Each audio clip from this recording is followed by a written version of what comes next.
Hey everyone, this is Mike Andes, and you're listening to the Business Bootcamp podcast. Today I'm going to be sharing 5 experiences that I've had with customer service companies, and the positive, the negative, the good, the bad, the ugly, and what we can learn from that as small business owners, and what I've already implemented at our company to ensure that we are a customer-centered business. So let's go ahead and jump right into it. There's essentially 5 different companies that I've come in contact with, and these are all within the past 3 to 4 weeks. And I just kind of took note of them and wanted to talk about them. This is obviously not an exhaustive list. There's other companies that might even exemplify these points better, but these are ones that I've actually had personal contact with in the past few weeks, and I wanted to talk about. And as you know, in the past few weeks, especially on this podcast, I've talked a lot about customer service, how much we have implemented in our company, and really integrate it with so many different parts of our business, whether it be our golden circle, the why of our company, and the how and the wow effect that we've implemented. And if you don't know what that means, I've talked about it in the past few episodes. But really on this customer service kick and looking at the companies that really, I believe if you look at the companies that are going to be successful in the next 10 years, you can really look in the past 10 years and see the companies that have really grown, expanded, and weathered financial markets that are not traditionally good for business. The ones that have weathered through the storms are the ones that are customer service oriented. So whether you look at Southwest, whether you look at Amazon, whether you look at Zappos and all these companies, Ritz-Carlton, and these different companies that have implement at their core is customer service, they're able to weather the storms of the financial markets of recessions and all of this stuff. The reason for that is because their customer base is more loyal to them, that they are willing to pay extra dollars because of the brand and to stay with them over a competitor regardless of price. And so when you create a customer that's not price sensitive and is going to stay with you regardless of whether or not you're a few dollars more or 10% more than your competitors, you've generated a company that you generate more margin with which you can use those extra dollars, use that extra profit to make a more customer service friendly experience. And really that's what I've been so consumed about in the past several weeks is what is the customer experience? Stepping into the role, into the shoes of the customer, how do they experience the business at every single point of interaction, whether it be the estimate, whether it be on the phone, whether it be on the website, looking at every single aspect and seeing if we can improve the customer experience in any way, shape, or form. Now, the way I learn is I look at my encounters with other brands and other companies and see what I don't like as a consumer, and then I go directly to my business and see what we can do to make sure the same thing doesn't happen. So the first story I want to tell, there's 2 kind of larger stories, and then the last 3 of the 5 are a little bit shorter. But the first one is Vitamin World. So last week, I go to a gym called Anytime Fitness. Many of you know it, and there's one that's pretty close to my house, so I usually go to that one. Well, right next to it is Vitamin World, and at Vitamin World, if you don't know already, they sell supplements and vitamins and protein bars and protein and all sorts of minerals and different supplements that you can take. So I was going to the gym, and I needed to get a little bit of caloric bang because I hadn't had food for most of the day, and so I wanted to get a protein bar. So I go over to Vitamin World before going to Anytime Fitness, and I just wanted one protein bar. So I walk over to the protein bar the protein bar section. And Vitamin World, if you've been there before, usually they have a small footprint as far as square footage. I like their business model because, for 600 square feet space or 1,000 square feet, they can have one employee and they're selling high margin items, supplements. And so there's lots of discounting and special promotions, obviously, because that kind of high profit margin product. And so anyways, I go to the protein bar section. There's a whole, probably 50, 60 different types of protein bars. And there was already one that I wanted to get because I used to work at Anytime Fitness way back in the day. And there's a special type of bar that I liked. So I already knew which one I wanted to get. Well, the customer service rep, the employee that was working there, came over to me and said, "Oh, we got this great deal. It's buy 3, get 1 free. And so if you buy 3 protein bars of any type, you can buy any 3, any variety, and you get the 4th one for free." So I was like, okay, cool, thank you. But I already knew I was just getting one. I don't know. I don't go for those sort of like I don't need 4 protein bars. I just need one. And so I picked the one I went up to the front counter, and then she kind of just went around the counter and was gonna ring me up. And she's like, okay, well, is that all you're gonna be getting? I'm like, yep, that's all I need. And so I'm getting my wallet out, ready to pay. And then she's like, well, you can just have it for free. And I was like, oh, no, that's okay. I appreciate it, though. Thanks so much. And I was just, still getting my wallet, getting my credit card out. And she's like, no, I actually prefer that. This is where it all went wrong. Like, if she would have at this point just said, oh, no, don't worry about it. I'm sure you'll make up for it on the next purchase, or I'm sure you'll come back in another time, or we appreciate your business, and we look forward to serving you again. If she would have just left it at that point, I would have walked out of that store with a great feeling. I would have definitely come back and probably got a protein powder, like a $60, $70 product, one of the big tubs of protein powder, something like that. I would have come back another day.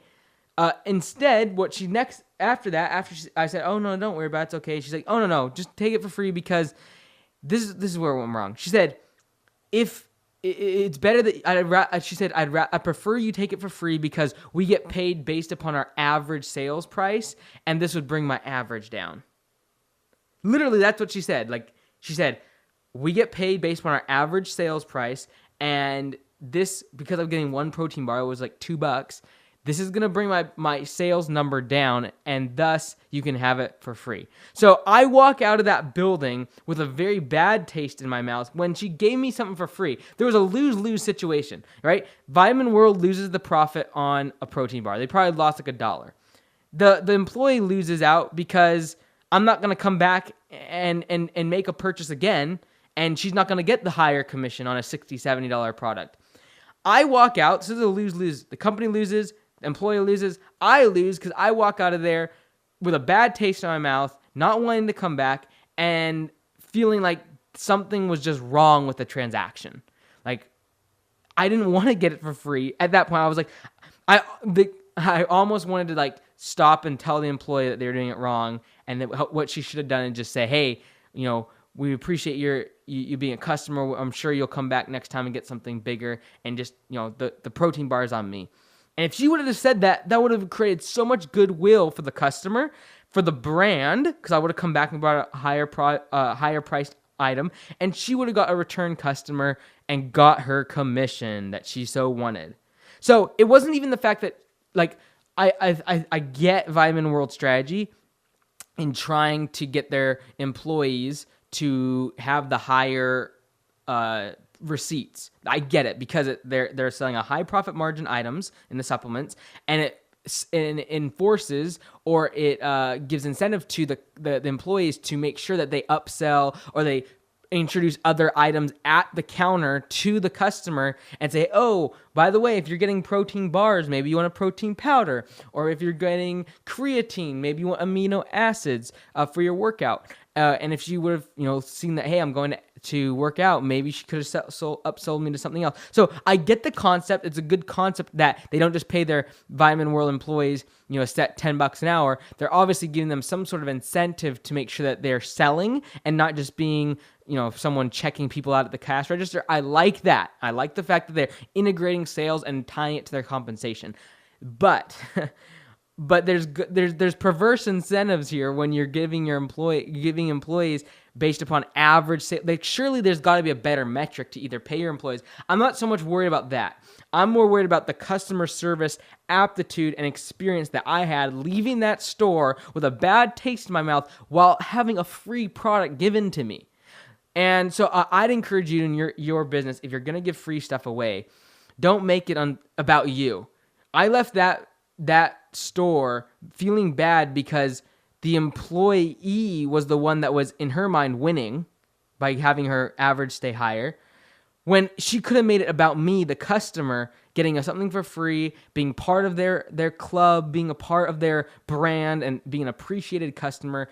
And so that's just an experience that I had, and it just demonstrated that the same action, giving it to me free, said a little bit differently to the customer, completely changes the customer experience and the brand loyalty that customer will have to you going forward. So that was Vitamin World, and I could talk more about that and how, what the incentive should be for your employees, what kind of metrics should you be using, and it's not an easy question. I like the fact, like I said, I like the fact that they're incentivizing their employees to sell. I think that's a smart move for a high profit margin item like a supplement company, because it's going to get them to do the upselling. And you'll notice when you go to Vitamin World or a supplement company, they have a whole bunch of products around the cash register, and it's for that upsell opportunity, and that's where the margin is. That's what probably separates their good franchisees from the bad ones, is the ones that can upsell. Like, I get it totally. But those little things with customer service can make a great experience turn into a really sour one. So that was one. The second one was Baskin Robbins. So I went to Mongolian Grill with my mom, had dinner there. It was lunch. Went to Mongolian Grill. Right next door is a Baskin Robbins. And my one weakness when it comes to food is ice cream. My second, kind of weakness is corn chips, because I like having salsa and guacamole that's homemade. And so corn chips and ice cream, they're my weaknesses. And so after having Mongolian Grill, had that, was great. If you've never been there, you definitely want to check it out. Great concept, by the way. And next door, go to Baskin Robbins. As I walk in the door, so you open the door. If you've been to a Baskin Robbins before, it's kind of like a Subway. It's it's kind of the same thing like a Vitamin World. Small footprint, maybe 1,500 square feet, and you just basically walk up to the counter, and there's a whole bunch of different varieties of ice cream. Okay, I walk in the door, and when you walk in the door, just maybe 10 feet in front of you is the cash register with this long, table with or like area where all the ice creams are at, right? Well, just beyond the till on the wall is a 8.5 by 11 sign in probably size 60 font that says, I don't exactly remember the words, I should have taken a picture of it, but it said something to the effect of no cell phones allowed up front. Okay, so I walk inside Baskin Robbins, and directly, straight in front of you, when you look at this, like up above is like their beautiful LCD screens that are showing their menu, and it's all very nice and all that good stuff. Right underneath that, right at eye level, right when you walk in the door, straight forward across the till or the register, is this sign that says no cell phones allowed up front. Like, I didn't know if that was for the employees, because maybe they have employee issues and they need to go in the back if they're going to use their cell phone. Was it for the customer and they were like tired of customers using their cell phone while they were at the register? Regardless, it just left a weird taste in my mouth. Like, either A, they're having issues with their employees and they've got to tell their employees not to use their cell phones next to the customers, which is a fine thing. But if you have to post an 8.5 by 11 sign on a piece of paper right in the front of your customers up front, like, when you talk about Disney, they talk about being on stage. On the front of the stage, they post an 8.5 by 11 printed out little sheet with black and white saying no cell phones allowed up front. And either A, they're having problems with their employees and you're kind of like, okay, is this strange or what? Or B, are they really going to tell a customer in 2017 not to be using their cell phone? So I don't know. That was a weird experience. And I think what all it made me do is ask myself, what signage are we using in our business? What's the customer experience when someone comes to our retail location? Whether it be you have an online store, what's the signage and the text? What's that saying to the customer? When they come to your store, is it saying things like, we are not liable for this, or we retain the right to refuse service to anybody? Like, what kind of signs and what's the customer experience being affected by that? Having signs like no parking and having reserved parking for you as a CEO right next to the front of the door. Like, is that telling the customer that they're more important? Probably not. Very little things, small things like in the washrooms of restaurants where it has a gazillion signs that says employees must wash their hands. Like, you start to wonder, okay, do they have a problem with sanitation? Because if they do, I wonder what the back of the kitchen looks like if they have to post 5,000 signs reminding their employees to wash their hands in the washroom. So, Baskin Robbins, that little sign put a bad taste in my mouth. Another thing, customer experience. Okay, T-Mobile. So if you haven't already heard about it, T-Mobile and Sprint called off their merger, which was like the number 3 and 4 players in the mobile market. And you'll want to listen to the next episode if you're interested in my theses or my commentary on that merger that fell apart.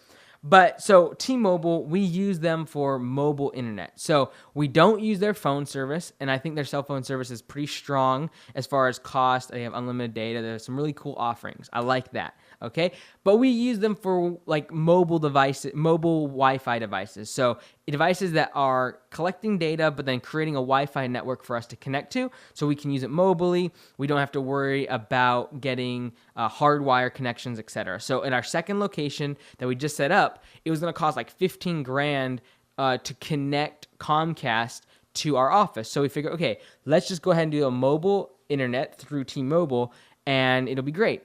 And that did not work out. Okay, so first of all, we had issues with the internet in general. It was slow sometimes. Then sometimes, like, all of a sudden it would suck a whole bunch of our data limit, and all of a sudden we'd be out, and then we'd be paying for more. And so I had to upgrade like twice as much data, and we were hardly even using it. And so I was like, where's this data going? And then when I had issues, I had to call customer service, and it was always a horrible experience. We could never get answers. They were always transferring us. That we'd be on hold forever. First of all, just trying to talk to a person, you'd actually have to click the wrong extension. I would go to sales, because if I went to service, they have the whole automated robot on the phone and would never get to like where I wanted to go. So I'd actually click sales and then have them transfer me to someone that could help me. And then they put me on hold and they'd send me over. And the problem was, like, I know I didn't have a cell phone number, so they couldn't like help me. They couldn't open up our account because I didn't have a cell phone number. I'm like, no, we don't have a phone. We do not have a cell phone. We have a mobile internet device for a business, and we're a business customer. Oh, you're a business customer. Let me transfer you to the business department. And I get to the business department, and they ask me, what's your cell phone number? I don't have a cell phone. Oh, well, let me transfer you to the mobile internet services. Okay, I went mobile internet. Okay, well, oh, you're a business customer. Let me transfer you to the business. And it was ridiculous. It's like you get on the phone and you just start losing your mind, and you ruin your day literally by getting on the phone for an hour and going in circles.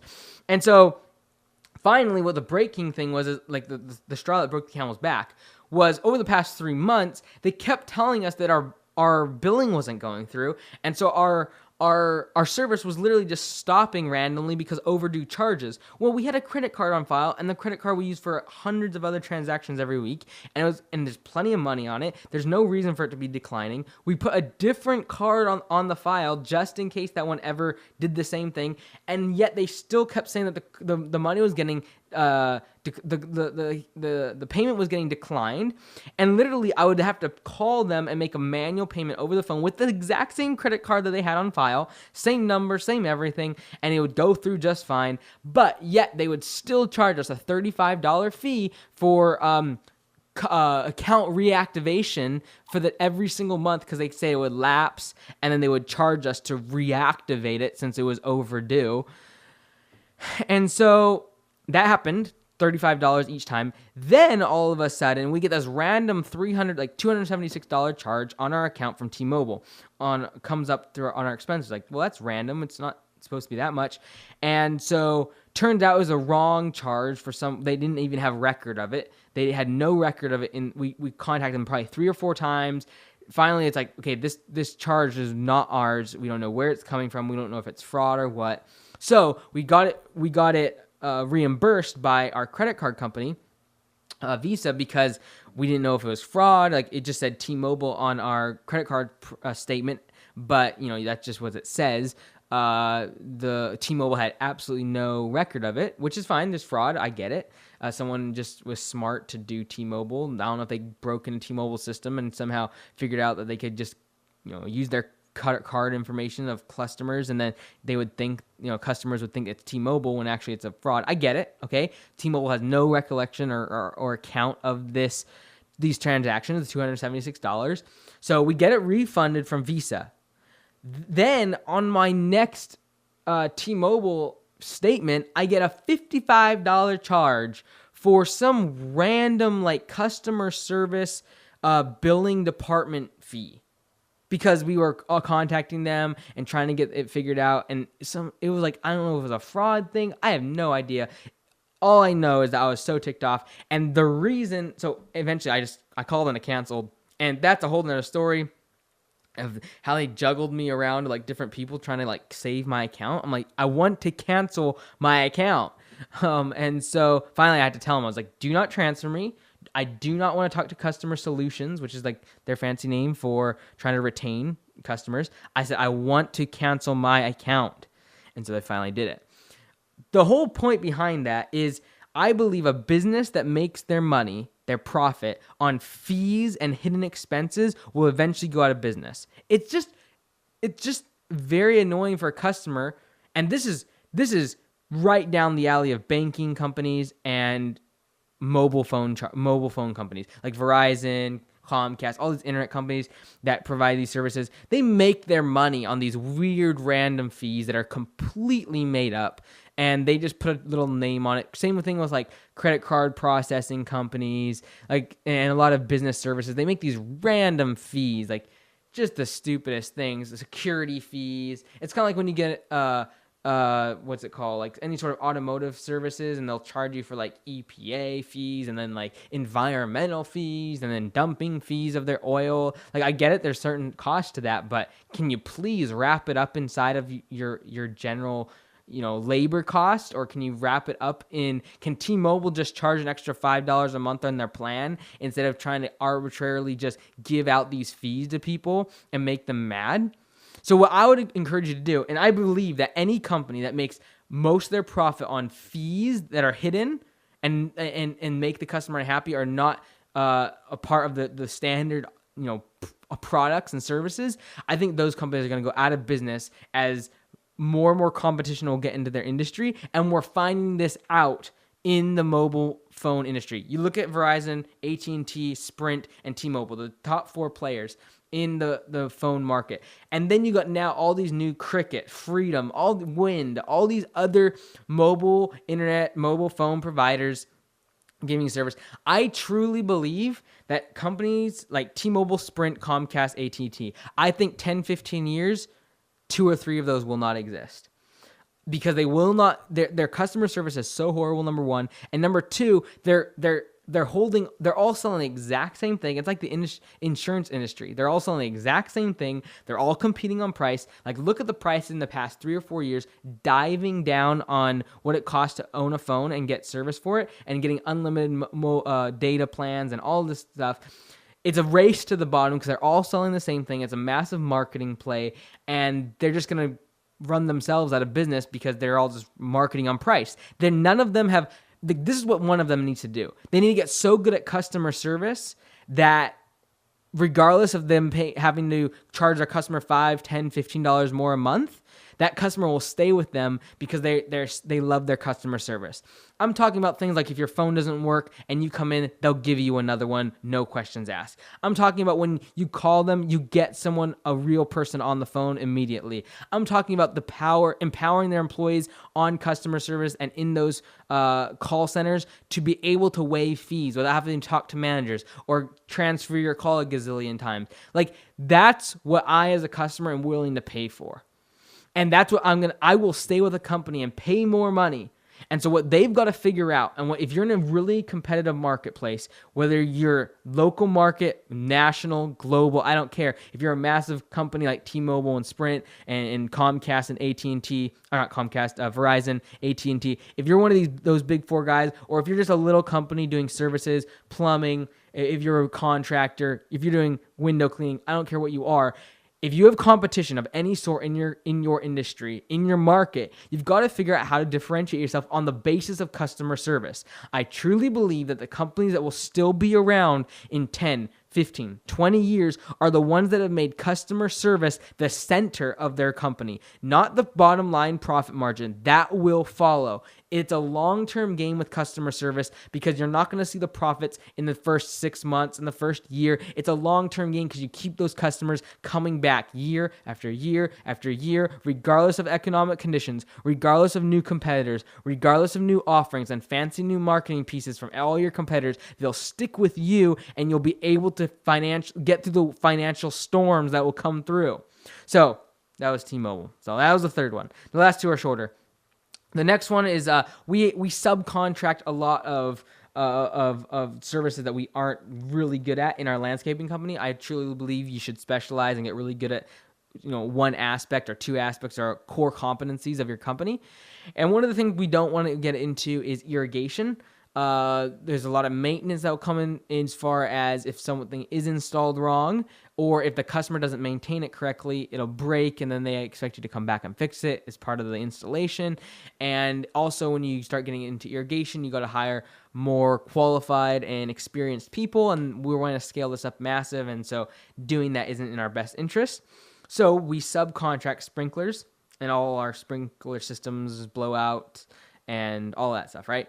Okay, so we have a commercial contract for their landscape maintenance of this big apartment complex, and not massive, but just like it's a good paying client. They love us. We do all sorts of add-on services that add like tree work and pressure washing and other stuff that we do for them that makes up for it. And so we use this certain sprinkler repair person locally. He just kind of a one-man band that does sprinklers and does good work. He's a little more expensive, but he does good work. And so we've used him for the past couple of years to subcontract installs, maintenance, blowouts, all of that stuff. Okay, so we have this landscape maintenance contract with a large commercial client, and we told him months ago, literally 2-3 months ago, that irrigation at this property needed to be turned off and blown out, like get ready for winter.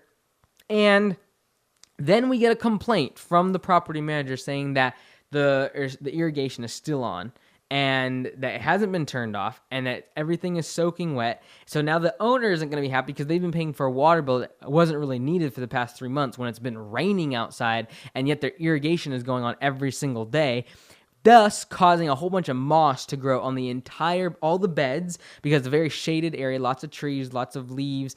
And now when you add a whole bunch of standing water to that and literally not drying out for 3 months straight because there's rain plus the irrigation, now you got moss covering all of the beds and the grass.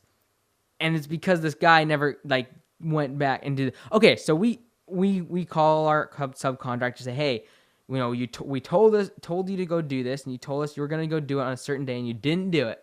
Oh, I'm sorry. Okay, he goes back and does the service, and finally blows out the system, gets it ready for winter. How in the world does he think in his mind he should charge us for that visit?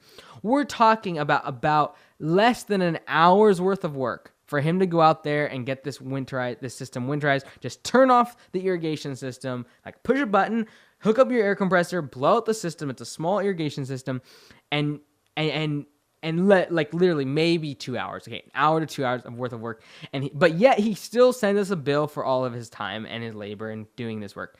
How does he justify that when the fact that he did not do it 3 months ago, and now we're going to be probably shell out a whole bunch of time and effort in trying to clean out the beds. We got to repair the relationship we had with the client and the owner of the property and the tenants that were unhappy with the water flooding the street, and the property manager that now loses trust in us in performing on deadlines and keeping our eyes on the property. Like, how does he think he can charge his $75? Like, it's small, it's tiny, I get it. But we fired him as a subcontractor. We are now going to start using another guy that is very on time. He's not as professional. Like, he doesn't have the nice truck and the nice logo, but he's going to be, we've used him for other stuff in the past, and he's on time, stays in communication with us and the client, is very honest about not taking our landscaping work. And the guy we used to use, he didn't either. He was good too. But like, in general, the concept is that if I'm a great customer service company, I'm not going to subcontract and put my clients through the experience of working with a subcontractor that doesn't also have great customer service, that doesn't show up on time, doesn't have great communication, doesn't charge fairly, and when they make a mistake, they don't make up for it. Like, if you're a great service company, I'd do two things. Number one, I would look at all your subcontractors and I'd ask the question, are they up to your standards? Because if not, when you give your customer a contact name or a referral to another company, another service, and they don't live up to your standards of customer service, it puts a bad reflection on you. So number one, look at your subcontractors. Number two, in general, make sure that your customer service isn't like if you make a mistake, I get it. If you miss a deadline, but don't charge the customer. That $175 charge is going to cost him, like, all the referrals that we give him like this week alone, probably 5 referrals. Who knows how much business that is for him in terms of installs and new irrigation and blowing out systems and winterizing and generating a relationship with customers.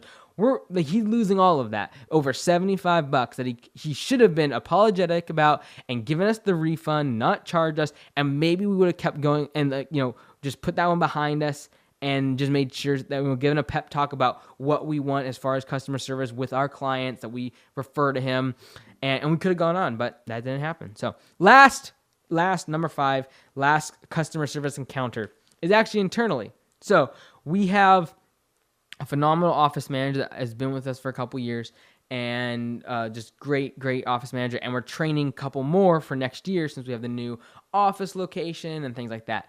And it's since we only have one office manager now, it kind of handles the main function of the office. I work directly with her.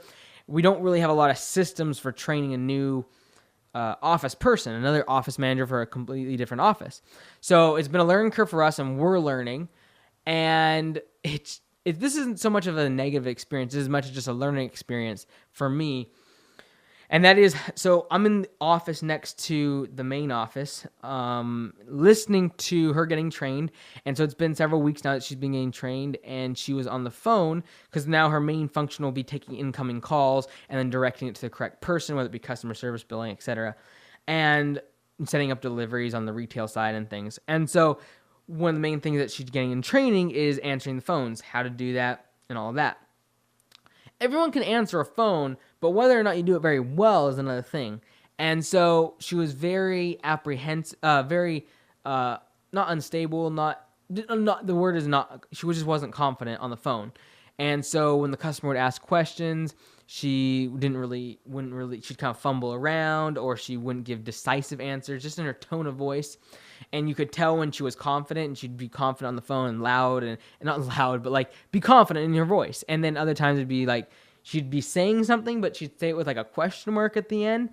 And when a customer's on the phone and you aren't confident in your answers, it gives a really bad reflection. So anyways, what happened is I was in the office doing my thing on my computer, and she was starting to get trained on the phone, takes a call, and we essentially the customer was wanting a service. Like this was a slam dunk, at least get an estimate. The customer demonstrated that they wanted a service of, they wanted their lawn aerated and thatched, and wanted to get on a mowing service and get an estimate for all of that. And the customer asked for a price, and that kind of threw the new office manager through a loop, because we never give out prices. You got to have an estimator go out there and check on this sort of thing. And so it threw her through a loop, and she said, no, we can get an estimator come out. Well, because she wasn't confident in what she was saying, like this was a slam dunk estimate, because literally within a few hours we could have gotten an estimate to this client, and by the end of the day closed the deal and had her on the schedule, recurring mowing client, and then also the one-time thatching and aeration, maybe a $300-400 job. And not major, but like that's what keeps our recurring revenue going, obviously. And so when a customer calls in our business and they describe their need and want an and already said, hey, I want an estimate, we got to get an appointment. Like there's no reason for us not to get an appointment. And so essentially the client said, the client that was on the phone said, oh, okay, well, don't worry about it. I want someone to give me an estimate over the phone. When just a little more confidence, a little bit, number one, we have to train her better. Like that's just the whole process. This is a learning experience for everyone, right? So this isn't a negative thing like I was saying, but when you're on the phone, I really obsess over phone calling and the first interaction with our company in person, and how do we make the customer service encounter, how do we make the customer experience the best it can possibly be. And number one, your frontline employees on the phone have got to be solid. So we're really working with this individual. She has great potential. She's going to be great office manager, absolutely. But teaching her how to answer the phone, how to be confident on the phone. If you don't know the answer, with confidence, transfer to someone that does. If instead of guessing or act like she did, she just put the phone up and asked the office manager that was training her the question, and then the customer hears that she's asking someone else, and then like there's no trust going on there, right? So number one, we have to learn how to train our people better before we actually throw them into those circumstances. So I get that. We got to learn how to teach customer service better. And so we're working on that for our office people. I feel like we've done a really good job in the field as far as our service workers, and we've really improved that in the past few months, and we're continuing to do so, but we got to work on the office side big time. And so this has been a learning experience for us, but I think the thing that we can all learn from it is on the phone, the things that their frontline employees are saying to your clients. That first encounter is so important, that they say it with confidence, that they say it with a smile, that the inflection, the every single aspect, how they open the phone call, how they close the phone, how they get the contact information, the small talk that they give, like gathering customer intelligence of, maybe they're going away for the weekend, or maybe they have 10 children, or things that they can put into the customer profile as customer intelligence for the estimator or for the guys that go out on the property to use. And so just really important stuff. This is all these things we talked about today in the episode is customer experience rules all and will be the determining factor of whether or not your business is around in 1 week, 1 month, 1 year, 10 years, and whether or not you can scale it up. This is Mike Andes, and you're listening to the Business Bootcamp podcast. I'll see you next time. Until then, be great. Nothing else pays.